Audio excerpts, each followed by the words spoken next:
Leo, you're an expert in security and policing. Let's pretend you're one of those high-paid consultants that municipal governments love to waste tax dollars on. If you could give 3 pieces of advice to Mayor John Tory to get control back of his city from the gangs, what would you say? Stop being politically correct would be the first one. He needs to get out of the way of the police service doing their job. As soon as politicians start messing around with things, it makes it harder for police to do their job. Look at the situation from last week in Portland, when that journalist was attacked by the Antifa mob. The police union have since said that they were told to stand down. That's just political interference, and John Tory does that to a fare thee well. Okay, that's your first one. Stop being politically correct. Second one? Well, it was kind of the second one too, which is get out of the way of the police department. Yep. Let them do their job. They're the professionals. They know who they're dealing with. They know they have the raw intelligence from the communities. They know who the bad guys are. Let them go get them.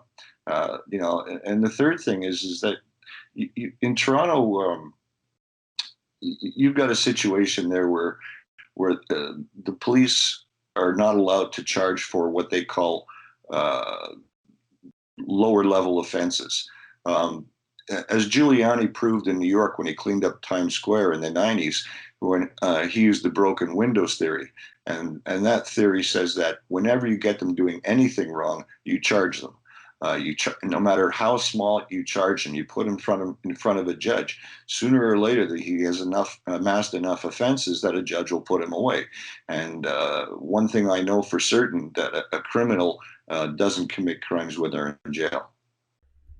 It's a great point. I would throw in a fourth one, and that is implore the federal government to tighten up the border. That's where the guns are coming from. That's where a lot of the criminals are coming across. That's where a lot of the social problems are coming across the border, flooding Toronto, and just overwhelming Toronto services. And when you overwhelm Toronto services, crime happens after the fact. Leo, I want to thank you. Sorry, go ahead. I was just going to say I agree with you, but part of the problem there is politicians as well. Yeah. Canadian Border Service.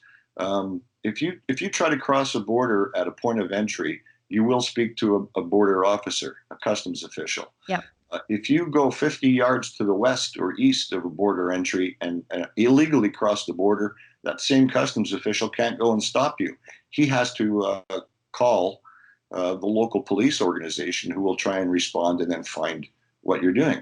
It's so easy to smuggle weapons and drugs into Canada. It's unbelievable. And the politicians, a bureaucratic directive is preventing the Border Patrol from doing their job. That's an excerpt from the Ezra Levant show. Every day I do a video monologue, and then I interview an interesting guest, and then I end by reading my hate mail. But you've got to subscribe to it, which you can do at therebel.media/shows.